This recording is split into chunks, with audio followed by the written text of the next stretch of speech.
amin lancar pisan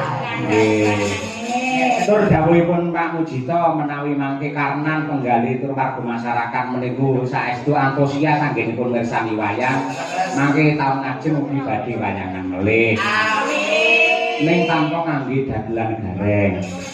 Mas kula dungake undang Mas toko saiki yo karep peru golek sajak panak mawon yo Nggih, tetep ngangge dagelan gareng. Tralala.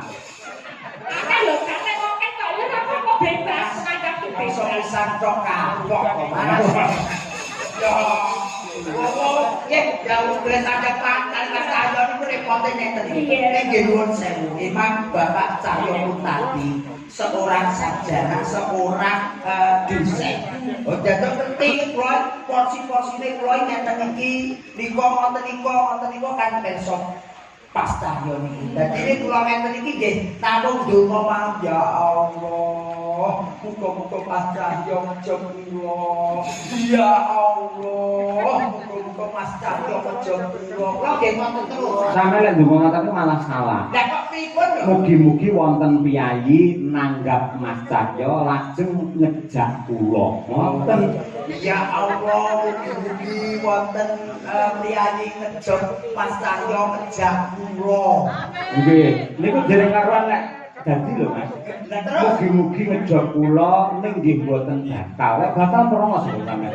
mugi-mugi ngejog kula boten batal. Nggih, mboten badhe batal, tetep berlangsung wayangan dengan sukses lan ugi mugi-mugi lho Mas. Lek ora dibayar merongos nah sampeyan.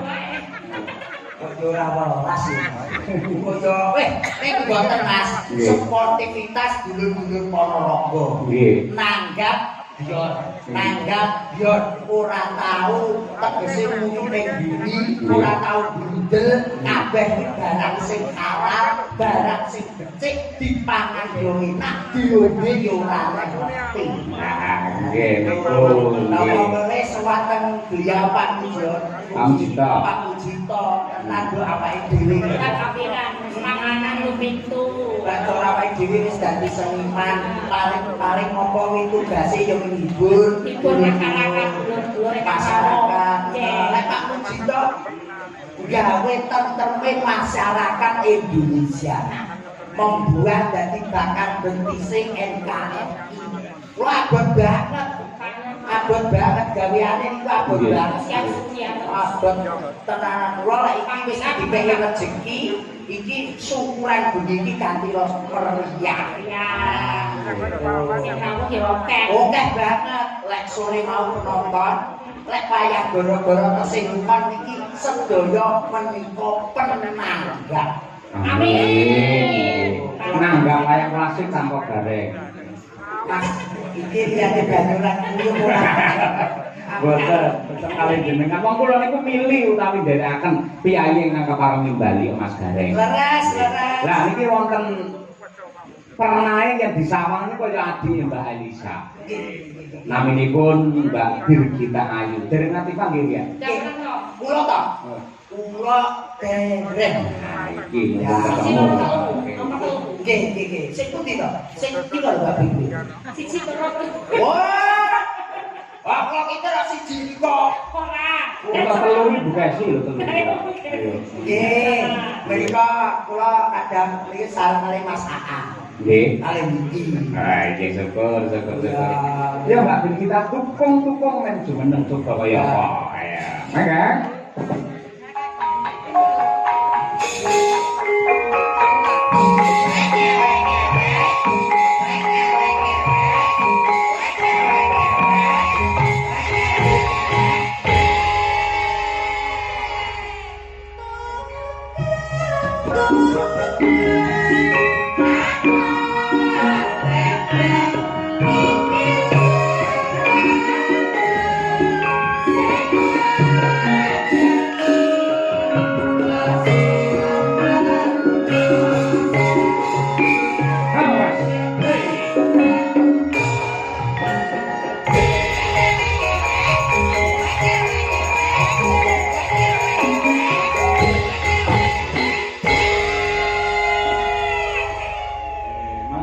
niku kali Mbak Gita niku. Wilujeng dalu nak. Nggih, selamat malam. Selamat pagi. Selamat pagi. Wektune wis goro-goro. Ya. Alhamdulillah, ketemu ping pisan apa ping pindho. Masa kok masa kok lali? Oh, kowe mesti duit tak mesti lali. Kita lali kok. Oke, pepanggih ping kalih. Udah ini ya berarti ya. Mbak. Tapi kita sudah pernah ketemu ya. Bertemu ya bertemu tapi gemblengmu lire ae, kene ora kanggo kasapan apa-apa. Ya. Ya bantu wae wong iki gotokno. Dirgita, Halo? ora sakene. Dabo. Kene lho, sisa. Mata. Iya. Ya, Ngeten iki ya. Mas. Ngeten iki panggih pisan ngeten iki lek teng Mbak Dirgita mesti plok plok plok plok plok plok. Langsung iki pok. Tenan Mbak Dirgita. Iya Mas Bareng. Lah kemarin jenengan terus duwe garwa kaya Mbak Dirgita kira-kira seneng apa marem? Alah, lek ngeten iki kula duwe bojo kados Mbak Dirgita ngeten iki kula mboten seneng Mas. Gusti Allah, sampean sak sampean. Aku wis ora seneng blas. Sampean iki gak bagus-bagus kok. Tapi apa ora seneng? Lah ngeten iki kula tinggal tadapan nggih bubrah. Ada ora kula ngeten iki malah medal kados jenengan. Iya. Oh ya Mbak Dirgita, menika turun para kadang dulur-dulur sedaya ingkang taksih mumun menika remen sanget mbok bilih panjenengan enggak. Oke.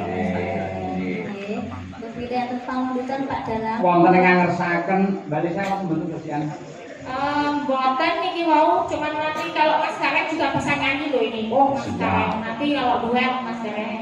Buat Nanti, gue. Pak. Jadi iki dramane ceritane jenengan niku Kiai Kakung duwe garwa loro Mbak Elisa karo Mbak Dirgita. Lah kok ora sabas iki. Lah umpama Ora saged bapakne wong aku loro wis bayake gawe wis kuat to Mas. lho dicoba kok wis mumet iki. Boten kesane enggak tambah-tambah mawon. Iya. Bingung nggih. Iya. Kok jajan Mas ngeten iki pun. Lho paling ora janune paling ora ngeten iki Fortuner lho Mas. Lho aku lagi ae kredit. Oke, sampean di tengah. Tangan dong Mas. Mas. Minta asma. Nah, iki lho. Aku tak sing kene nang kono. Sampean ini ning tengah ae tak piping lho. Ya. Kene lho. Kok ditekan Mas Sanjong ngeten iki. Halah. Kula boten ngerti pripun lho mriki nggih kados ngeten iki. Mas 24 karat. 24 karat. Jenengan 24 karat. 24 karat. 24 karat.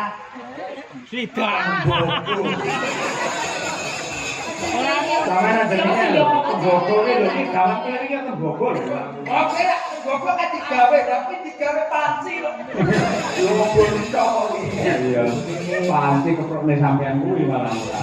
Lah apa-apa nek kangge model TikTok kok. Waduh, keprok panci ngawar buntu. Nah iya. Monggo dipun aturaken Lintang Asmara. Nggih, coba trio. Kenal aku tidak dari gigi apa-apa Jawa.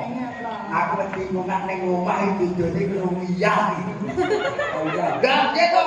Berjalan dagelane ngono, mesti disyukuri aja. Ya disyukuri dhuwur syukur bisa yo. Aku ya. Malah itu syukur. Monggo Mas. Monggo. Maka Lintang Asmara. Dadah.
niki lek Mas Gareng Mbak ya